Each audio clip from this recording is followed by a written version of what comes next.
Кутмандуу кечиңиздер менен назарыңыздарды НТС каналынын түз эфиринде артырап көрсөтүүсү студияда мен Эрнис Байсалбеков.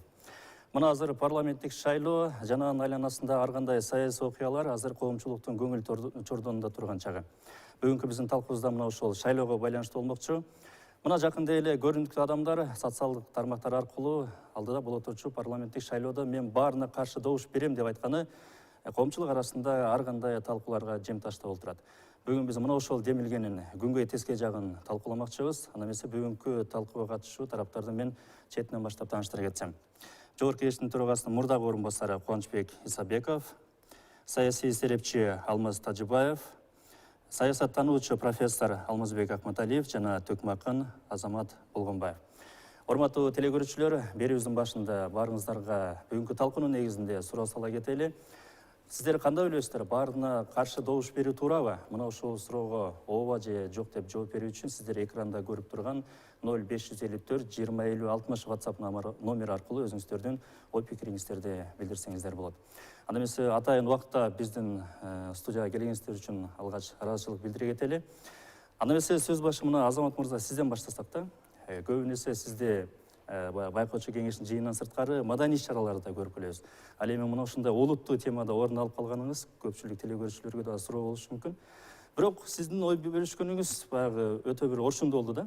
Эмне себептен алдыдагы парламенттик шайлоодо сиз баарына каршы добуш берүүнү чечтиңиз? Буга кандай жагдайлар себеп болду? Кыргызстан эгемендүү мамлекет. Кыргызстан өз алдынча турмушун баштап келаткан 29 жылдан берки алам алкагындагы бир эгемендүү мамлекеттердин бири.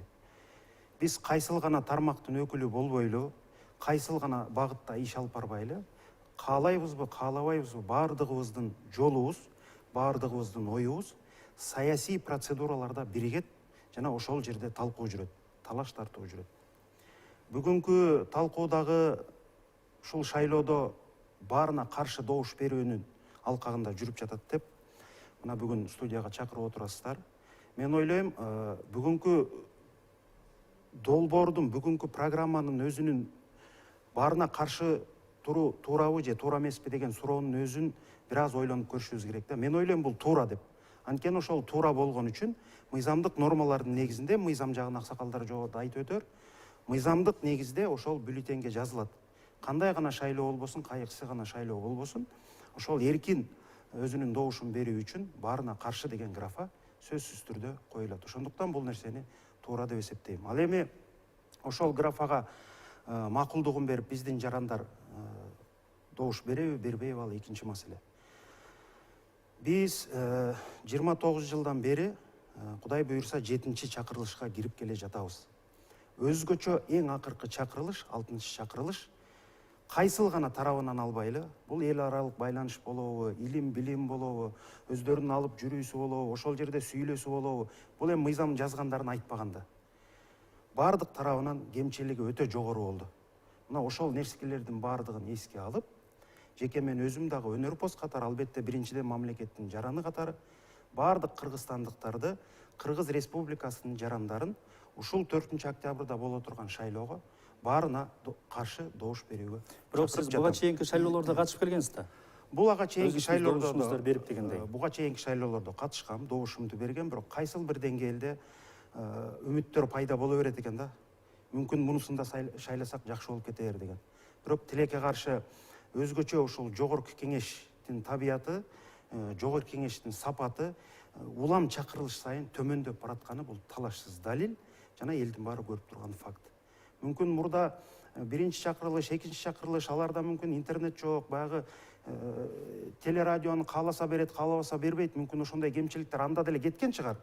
Бирок өзгөчө ушул акыркы чакырылыштар баягы сапатсыз болгону бул жалпы кыргыз эли, жалпы жарандар көрүп турат. Ошондуктан баарына каршы добуш берүүгө чакырып жатам.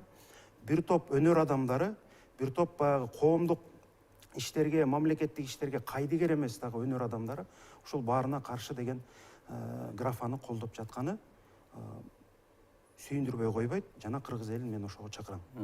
Анан кийин мынакей сиз Кыргызстандын саясий абалында илимий жактан баа берген адам катары айтсаңыз, ушундай ойдун келип чыгышы сизге кандай баа берет элеңиз?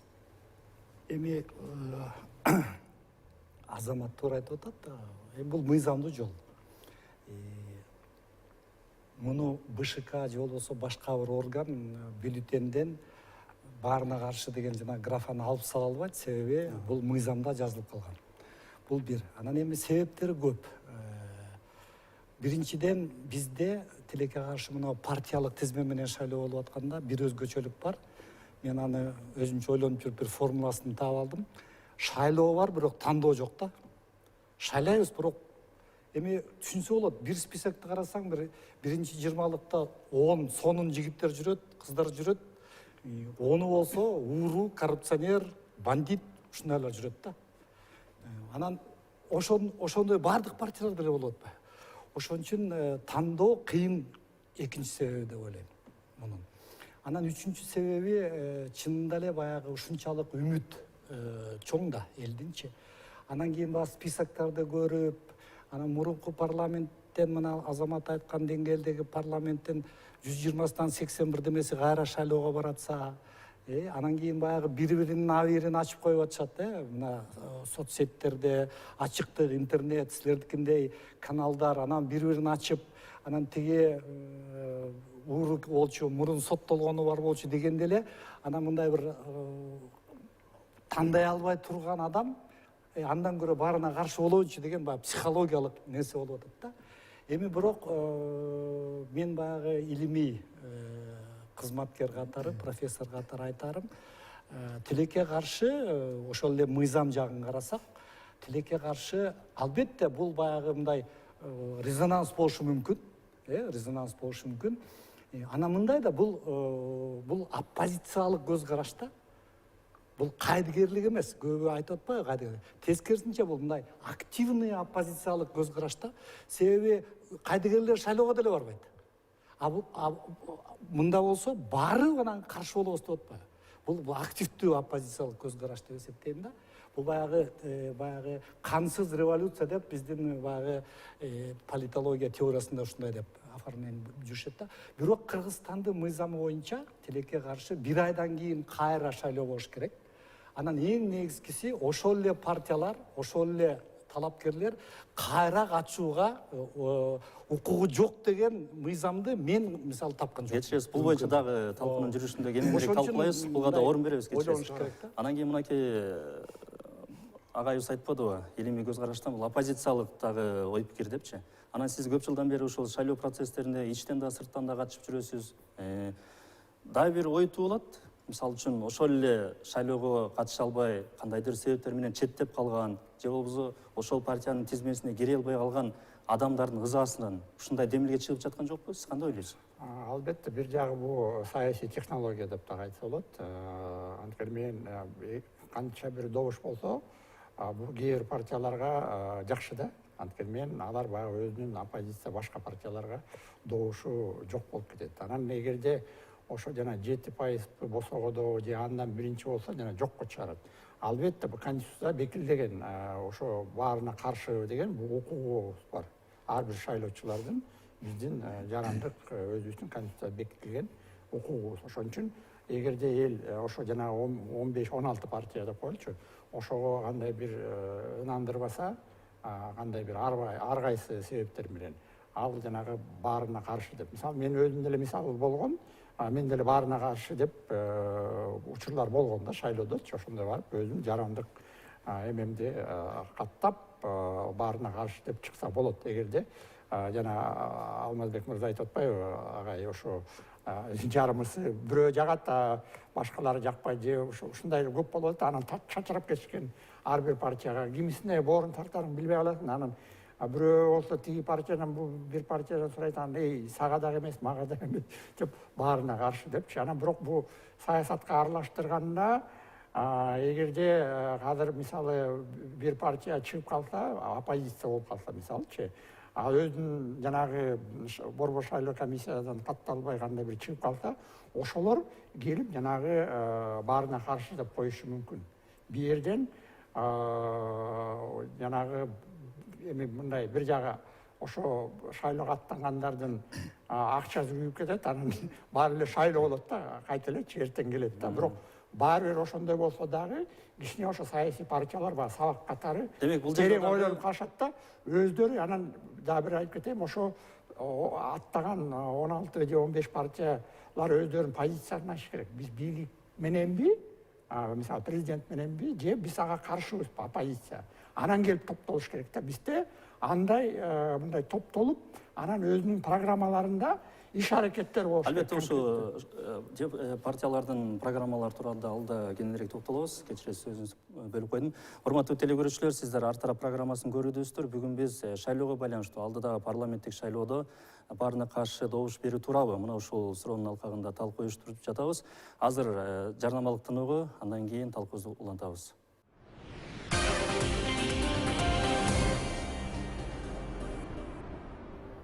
Урматтуу телекөрүүчүлөр, сиздер Ар тарап программасын көрүүдөсүздөр. Бүгүн биз алдыда парламенттик шайлоодо баарына каршы добуш берүү тууралуу мына ушул суроонун алкагында талкуу уюштуруп жатабыз. Мынакей ошо жарнамага чейин баарына каршы добуш берүүнүн жагдайлары тууралуу азын-аулак болсо дагы ой бөлүштүк. Эми сиз мынакей ошо парламентте отурган адам катары бир кездери спикердин орун басары элеңиз. Айтсаң, ушундай баарына каршы деген ойдун жаралышы буга жүйөлүү себептердин бири катары сиз ойлойт турсуз. Мүмкүн мынакей азыркы чакырылыштын депутаттарына ар кандай сындар айтылды. Эл арасында азыр айтканга дагы бир ыңгайсыз болуп атат. Атын атап өткөндөр болду. Ишине карата ушундай баа бериш жүйөлүүдүр мүмкүн. Мен азыр больницада жаттым эле, бирок ушул темага чакырганыңарга мен ыраазычылык билдирем дагы, келдим эле атайытчы. Мен кайдыгер карай албаган киши катары, анан бир чети сиз айткандай депутат, спикер катары, бир чети юрист катары айткым келет да.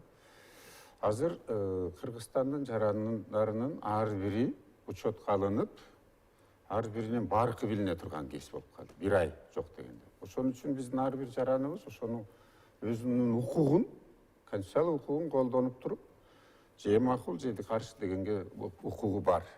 Конституция боюнча дагычы. Экинчиден, азыр баарын учетко алып, мына мен дагы карап көрдүм. Жаран катары, мен да шайлоочу катарычы. Мына 15-16 партия азыр аттанып атат, кээ бири соттошуп атат. Карап көрсөң, арасында мен сыйлаган кишилер бар. Татыктуулары бар. Жаштары да бар, улуулары дагы бар, аялдары дагы бар. Бул баарын тең жаман дегенге кыйын. Антип айтыш болбойт. Ошол эле маалда мына бир айдын ичинде 640 000 кишиге шайлоочулардын саны көбөйүп кетти. Бул эмне дегенди билдирет. Эмне ошончолук кишилер пайда болду, кайдан пайда болду? Карасаңар, ошо шайлоочулар БШК өзү айтып атат. 243 жаран мурун соттолгондор бар атат.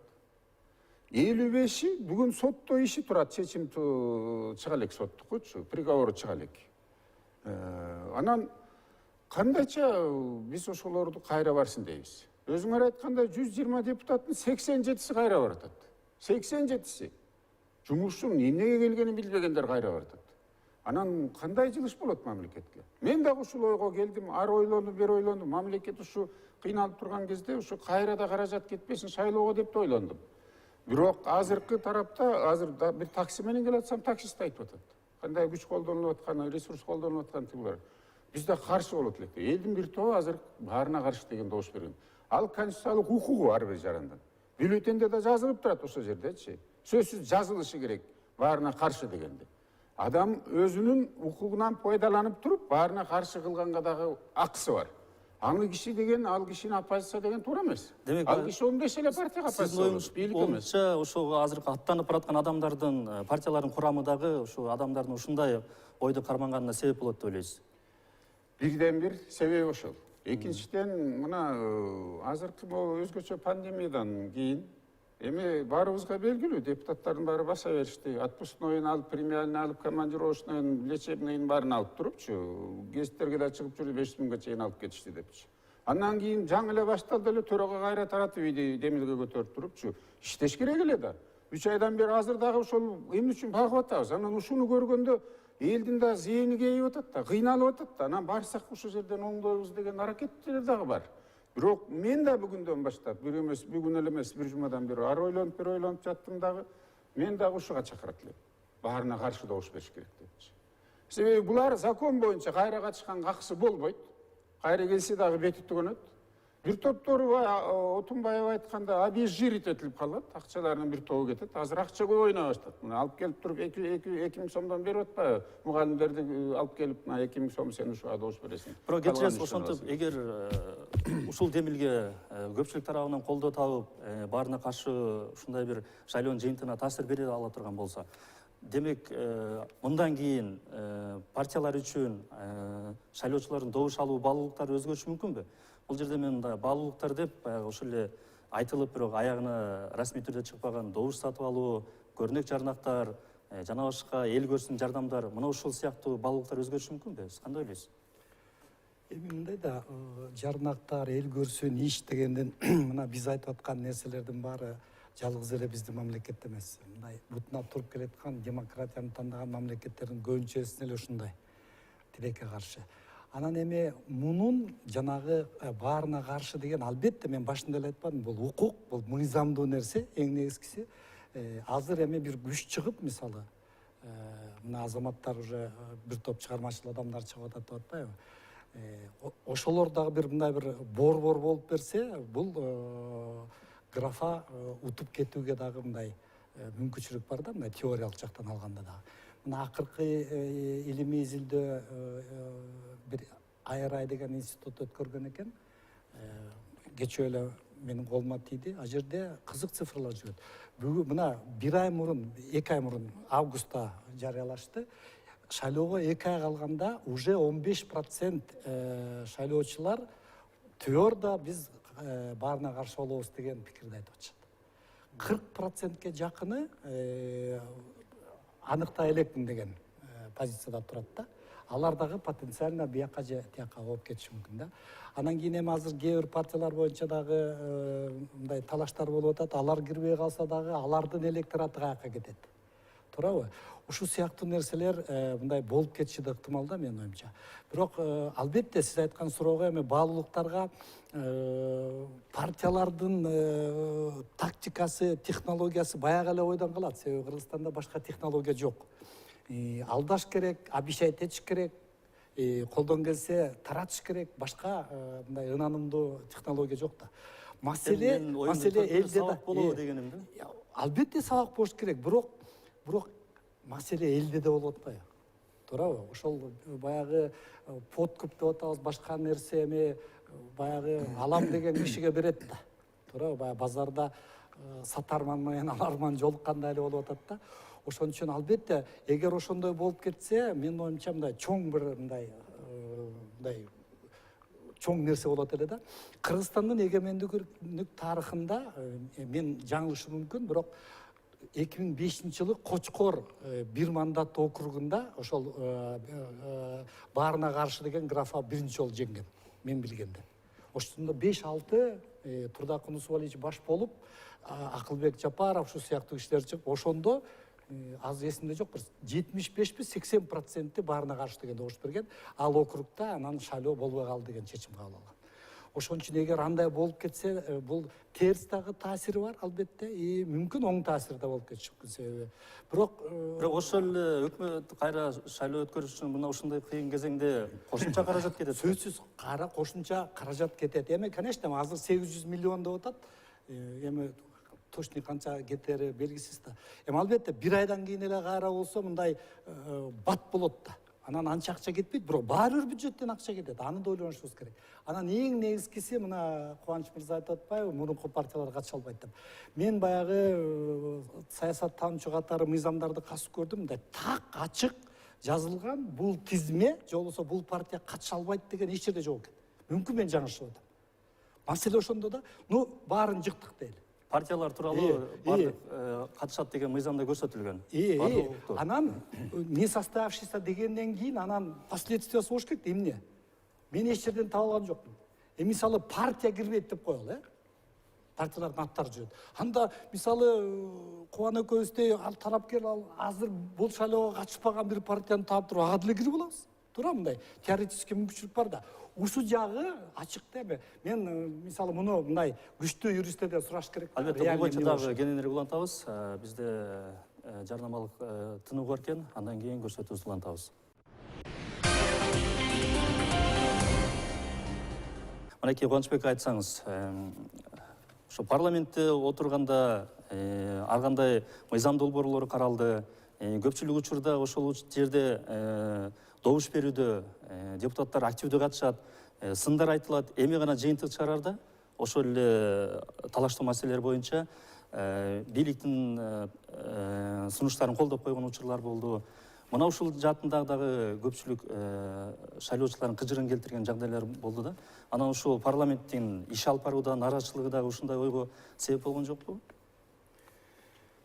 Эми бардык парламенттердин кемчиликтери бар. Кыргыздын тарыхында СНГ КМШ мамлекеттеринде деле парламенттик бийлик келген биздин Кыргызстан болду.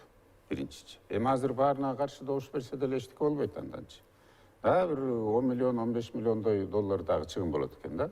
Өкмөт, мамлекет. Эми биз бул пандемия убагында деле почти 600 миллиондон ашык карыз болдук. Бир больница урулайып болсо делечи. Ошон үчүн биздин келечегибизди ойлосок, адам укугун тебелебеш керек дагы, ар кими өзүнүн оюн айтыш керек. Каршы болсо каршы бериш керек. Мен да ушуга чакырат элем. Себеби татыктуусу жок болсо ар кимдин акысы бар да.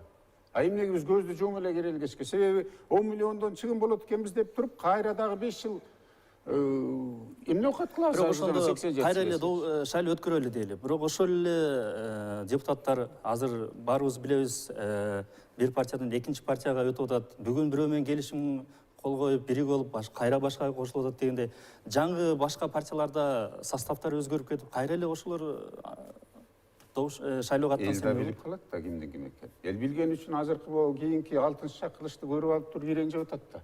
Ушул эмнеден келип чыкты? Азыркы бийлик, мына бул бийликтин 3 бутагы бар эмеспи? Аткаруу бийлиги, мыйзам чыгаруу бийлиги, сот бийлиги. Бул мыйзам чыгаруу бийлиги өзгөчө да. Мыйзамды кандай жасаса, экөө да ошону аткарат.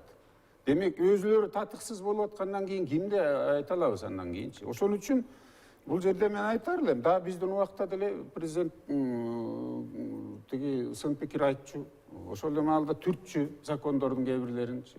Татыктуу эмеспи, керек эмеспи, өкмөттү көздөй тартчу президент делечи, жогорку кеңешти көздөй эмесчи.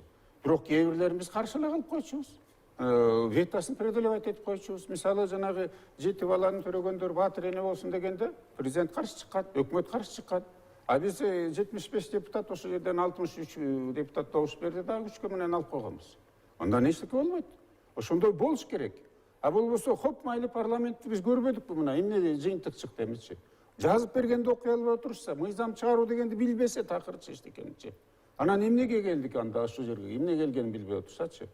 Биздин мамлекеттин келечегине ар бирибиз жооптуубуз. Ар бир жаран жооптуу. Мамлекеттен талап кылаардан мурун өзү да ойлош керек. Мен мамлекетке эмне кылып койдум депчи. Ошон үчүн бул шайлоону алданбай бергенин ала берсин. Эми азыр эл кыйналып турганда бергенин алсын. Бирок жанагыдай добушун берсин. Мен ушуга чакырар элем. Себеби келечекке ар бириңер азыр жол сала турган убакыт келди. Ар бириңер добушуңарды бере турганчы. Эми дагы бир аксасак, мамлекеттин келечеги кандай болот? Бул сизге ошондой ой туулбайбы? Дагы 5 жыл ушундай итке минип калсак эмне болот ошон үчүн? Эми ошондо мына Азамат мырза, жөнөкөй жаран катары сиз буга чейин үзүлгөн үмүттөн улам ушундай бир чечимдүү кадамга келдим деп атпайсызбы? Анан байкап көрсөк, сиздердин кесиптештериңиздер, маданият кызматкерлеринин кээ бирлери буга чейин айрым баягы шайлоо өнөктүгүнө 1 айлап катышып жүрдү, барына жашыруун эмес, жакшы акча таап алышты дегенде. Эми азыр жаңы нормаларга ылайык алар катыша албайт. Мүмкүн ушундай бир себебинен улам алар оюн ачык киргизип аткандыр да. Бул эми түз суроо болду окшойт өзүбүзгө. Эми ал жагынан карай турган болсок, бизге акындарга жарнама кылууга мүмкүнчүлүк мыйзам жол берип болуш керек деп ойлойм. Себеби биз ошентип сүйлөйбүз деп койсок деле болот да. Туура. Сүйлөгөнгө болот, туурабы? Шайлоодо чыгып бирөөнү сүйлөп колдогонго болот, кайсыл бир партияны, туурабы? Эми биз комузубузда кармалып ушинтип ырдап сүйлөйбүз деп койсок деле акчасын алып бара бермекпиз, чындап эле ал жака. Ооба, берки жана чыгарма аткаргандар, ырдагандар, башка нерселер бара албайт. Жеке өзүмдүн дагы айылдаштарым, эң жакын тааныштарым, эң жакын туугандарым шайлоого аттанып атат. Агай айткандай, мыкты талапкерлер бар арасында, чындап эле.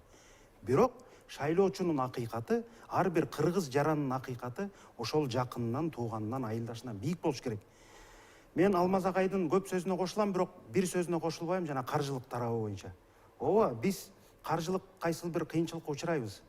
Бирок сапатсыз жогорку кеңешти шайлап алып, каражатты сактап калабыз деп сапатсыз жогорку кеңешти шайлап алып эртең миллиарддаган каражаттарга кайра артка кетишибиз мүмкүн. Ооба, биз бир кадам артка таштайбыз. Баарына каршы жеңип кетсе. Бирок эртең 2 кадам алдыга жылышыбыз мүмкүн да. Ошондуктан биз сапаттуу парламент келиши үчүн кийинки шайлоону да жарыяласа дагы анда дагы каршы туруп беришибиз керек. 2 жолу, 3 жолу болобу. Мүмкүн эми бул боло турган нерсеби, болбой турган нерсеби жомокпу билбейм, бирок ушундай талаптарга каршы тура турган болсок, каалайбызбы, каалабайбызбы сапаттуу жогорку кеңеш келет. Эми жок дегенде арык казып атканда деле атабыз келишип, ой, мону каз башынан кайра деп койсо деле кайра жакшы казасың деп жөнөкөй үйдөгү оокатты. Ошондуктан биз талап койгонду үйрөнүшүбүз керек. Биз митингди көчөгө чыгып кыйкырып, таш менен бири-бирибизди кубалап, милицияларды убарага салып, больницаларды оорукчанга толтуруп митинг өткөрбөшүбүз керек. Биз митингди ушундай шайлоодо баарына каршы туруу менен, же болбосо татыктуусун шайлоо менен көргөзүшүбүз керек. Же болбосо жанагындай массалык иш таштоо, жана башка азыр петиция деген өнүгүп атат интернетте. Ошол нерселерди колдоо менен биз митингге чыгышыбыз керек. Баягы таш менен чыккан митингдерди токтотушубуз керек да. Мына биздин митинг 4 октябрь. Баарына каршы добуш беришибиз керек. Биз сапаттуу жогорку кеңеште кааласак, сапаттуу жогорку кеңеш сапаттуу өкмөттү түзөт. Мына агайлар билет. Эми мен өнөр адаммын. Сапаттуу өкмөт түзүлөт. Сапаттуу өкмөт түзүлсө өлкө өнүгөт, мамлекет өнүгөт. Демек, маданий кызматкерлер деле жакшы болот дегендей. Улуттуу реформалар болот дегендей. Кызматкерлер да жакшы болот. Бардык тарап жакшы болот. Сапаттуу жогорку кеңеш келсе, бардык нерсеге каалайбызбы, каалабайбызбы жогорку кеңешке байланыштуу. Ошондуктан урматтуу Кыргызстандын жарандары, урматтуу мекендештер, урматтуу замандаштар, бардыгыңыздарды эгер сиздердин көңүлүңүздөргө толбосо азыркы 15 партия, анда баарына каршы добуш берүүгө дагы бир жолу чакырам. Рахмат, азыр бизде жарнамалык тыныгы бар экен, андан кийин көрсөтүүбүздү улантабыз.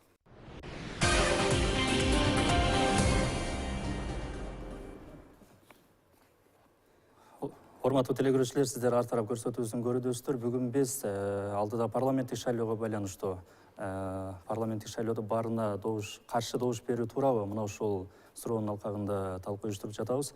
Анан кийин мынакей Конучбек айтсаңыз, азыр шайлоо өнүктүгү кызуу жүрүп, көчөлөрдө көрүнгөн бурчта көрнөк жаранактар илинип атат да. Анын мазмуну тим эле керемет жашоону убадалагандай да. Анан кийин буга чейин аткарбаган убадаларды аткарбагандар эми жагы ашынган анттар менен кетип бара жатат да. Анан мурда аткарылбаган убадалардан улам дагы коомчулук арасында ой пикир жаралып аткандар ушундай, баарына каршымын деген. Туура айтып атасыз. Мисалы, Евразиястын жүрөгү Кыргызстан деген ураанда чыгып атат. Евразиястан Кыргызстан киргени бир топ пайдалы да болду, зыяны да болду да, баарыбызга эле. Чек ара жабылып калып атпайбы? Мисалы, Казакстандан өтө албайт, эл жапа чекпеди бир топ элечи.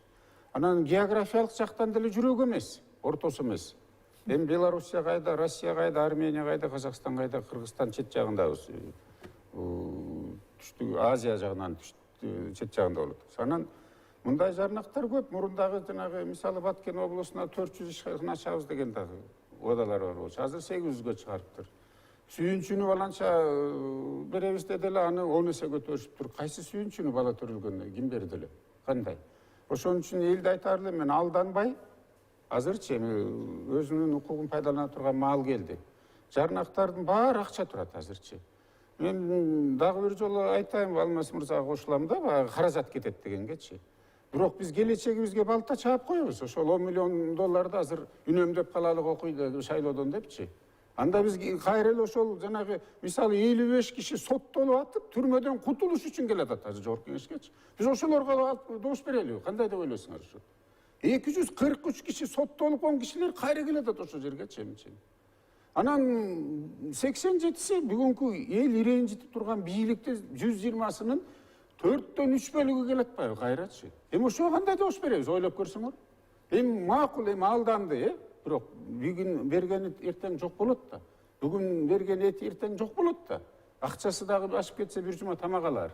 Андан кийин 5 жыл ана мурдубузду чукуп тиштенип отурбай, ойлончу маал келди дагы. Эгер могуларга жакпай турабы? Элдин көпчүлүгү азыр ошону айтып атат. Мындай көчөдө басып жүрсөңөр дагычы. Таксист мырзага да ыраазы айталы. Муңгаримди деген 20 кишинин паспортун алып кел деп зоруктап аткан. Бул дагы аша чапкандык болот да. Анда тескери кылат элчи. Тескери кылса мен туура кылат деп эсептейм. Себеби ар ким адамдын укугу бар. Мен дагы барып туруп добуш берем ошо баарына каршы дегенгечи мисалы. Мен ошондой таянакка келдим. Кыргыз эли өзүнүн укугун пайдаланышы керек, мамлекеттин келечегин чогуу түптөшүбүз керек, мыйзам чегинде баардык шайлоону мына имаран койгону баарын Эми ода ошо кылып атат. азыр- Үйүнө чейин барып кыдырыпчы. шайлоо процесстерине келе турган болсок да, мынакей кандай гана шайлоо болбосун, шайлоо бүтөөрү менен баягы эле нааразы болгон элдер да, административ ресурс колдонду, жана мен башында айтып өткөндөй айтылып бирок расмий түрдө далилденбеген добуш сатып болду дегендей, мына ушундай мыйзам бузууларды калыптанып калышына, ушундай аң сезимдин калыптанып калышына ким күнөөлүү? Талапкерлериби же ушундай жолго барган шайлоочуларбы же ушундай мыйзам бузууларды чектей албаган тийиштүү органдарбы? Ким күнөөлүү деп ойлойсуз? Эми бул жерде мындай да бийликте тургандардын баары бул күзгүдөй элдин күзгүсү да. Ошол жака айланып барат. Анан жанагындай шайлоо ачык эмес жана жаман жолдор менен добуштар берип сатып, жана махинациялардын баарын кылгандар эртең эле ошо добуштарын сатып беришип же жанагындай махинация кылып, административ ресурска жыгылып келгендер эртең эле кайта сынга чыгарат, критик болуп, оппозиция болуп чыгып кетиши керек болсо, ошол эле жамандап чыгышат да. Бирок өздөрүнүн кылган иштерин көрүшпөйт да. Мен тазамын, бирок мына ошо бийликтегилер кир жаман деп. Мына ошо 60-созывда ошо депутаттарды сындап жүрдү. 15-жылы каякта эле ошо добуштарын ошондо деле сатып аткан, ошондо эле жанагындай бузуу нерселерге барышкан да. Ошон үчүн бул ошо элдин тарбиясы, бирок элди дагы күнөөлөбөш керек. Мисалы бизде Кыргызстанда статистика боюнча 22% баягы жакырчылыкта жашайт. Бизде жанагы орто жашаган дегенде эми боюнча изилдөөлөр жасаптыр, 10% экен орто. Анан 10% менен баягы орточо жашаган адамдар аз болуп атпайбы? Көбүнчөсү мындай жакыр жашагандарды күнөөлөбөш керекпиз. Ошо билим жагы дагы анан эмне үчүн жанагы ишенип атат саясатчыларга жанагындай популисттик эмелерди айтып койгонгочу. Анткени эл мындай билим жагы, жарандык коом жөнүндө билими жок болбосо, жана саясаттануу билими жок болбосо, деңгээлдери жанагындай болуп калат. Ошолорго ишене беришет тилекке каршы. Ошон үчүн ошого алданып кетип атат. Анан бул жерде элди деле күнөөлөсө болбойт. Жанагы депутаттарбы же ошо шайлоого бараткан бийлик, алар дагы жаран да. Алар дагы эле ошондой эле. Алар деле ошондой жанагы ыкмалар менен туура эмес ыкмаларды колдонушат, эл бири-бирин алдашат да. Бирок ошол жерде мен биринчи элибизге ошо сапаттын көтөрүлүшү, сабатчылыгын көтөрүлүп, билим берүү жагынан ошо мектептен баштап жана сабактарды сапаттуу өткөрсө, ошол эле студенттер, анан жогорку билимдеги эле адамдар деле ошо түшүнүшпөйт кээ бир нерселердичи. Ошон үчүн ошо сапат менен үйрөтүш керекпиз. Ошо жанагындай сабатчылык берип, элге көп ушундай эмелер болуш керек да. Анан Демек, бирдиктүү, бир жактуу бирөөнү күнөөлүү деген туура эмес. туура эмес. Анан кийин мынакей башында айтпадыкпы, аябай сонун убадалар болот депчи. Чынында эле могу парламентаризм же парламентте отургандардын иш алып баруудагы негизги классикалык формасы кандай? Алар ушул аткарган, айткан убадаларын аткаруу, биз парламентте билебиз, баягы мыйзам чыгаруу орган деп билебиз да, жалпылаштырыпчы. Эми мен биздин шайлоо системасында, биздин башкаруу системабыздын формасында мен өзүмдүн Фейсбуктагы баракчама эле жазып жүрөм. Бизде шайлоого классикалык сиз айткан партиялар барган жок. Уюшулган шайлоонун алдындагы топтолгон топ кетип баратат. То есть ал жердин механизми аябай эле жөнөкөй. Бирөө туусун көтөрөт партия деген, анан кийин акчалуулар келет, анан так Баткенден тыңыраак ким бар, нарындан ким бар, Оштон ким бар дейт, чогултат, окчого акчаны салат. Анан айтат, механизмдер бар, аны баарыбыз эле жакшы билебиз. Ошон үчүн ошондой уюшулган топторго классикалык партиянын нарыктарын, баалуулуктарын барбы деген суроонун өзү туура эмес менин оюмча. Партия жок. Уюшулган топтор шайлоого баратат. Алар партия деп аталганга мажбур, себеби закондо ошондой жазылып калган, шайлоого только партиялар бара алат деп. Жанагы баягы үмүттөр деп атпайсызбы? Эми мындай да баягы кимдин бирөөнүн жакшы сөзү бар, баягы согуштун убагында, шайлоонун алдында, анан кийин балыкка баргандан кийин убадалар укмуш айтылат деген. Эми шайлоонун маңызы ошодо, ишендириш керек да. Максатым добуш алыш. алдыганга барам, сатып алганга барам, коркутканга барам. Тилекке каршы болгон ресурстун баары кандайдыр бир деңгээлде колдонулуп атпайбы? Жоқ, жоопкерчилик бар, мыйзамда каралган. Албетте, албетте. Жок, айтайын дегеним ошо берген угадалардын парламентте аткарууга толук кандуу мүмкүнчүлүгү жетеби дегеним да партиялардын. Анткени үчүн ал мисалы үчүн айлыктарды Албетте көтөрүү, жетпейт. мектеп куруу бул өкмөттүн иши да. Албетте жетпейт. Бирок эми ушул башка жоопкерчилик курайт да. башка эмнени айтат эми? Мисалы шайлоого бараткан партия, мен ошол тизмеде болсом, мен эмнени айтам? Рахмат, бизге бөлүнгөн убакыт дагы аягына чыгып бара жатты. Жана көрсөтүүбүздүн башында жалпы теле көрүүчүлөргө суроо салып өттү керек. Парламенттик шайлоодо баарына каршы добуш берүү туурабы деп. 240 адам ооба деп өзүнүн оюн билдирген, ал эми жок дегендердин саны 13. Урматтуу теле көрүүчүлөр, бүгүн сиздер ар тарап көрсөтүүсүндө алдыдагы шайлоого добуш берүү жаатында талкуу уюштурдук. Албетте бул убакыт менен чектелбей, 1 ай аралыгында шайлоонун жүрүшү тууралуу ар кандай темада талкуу уюштурмакчыбыз. Берүүнү мен Эрнис Байсалбеков алып бардым. Кийинки көрсөтүүдөн көрүшкөнчө.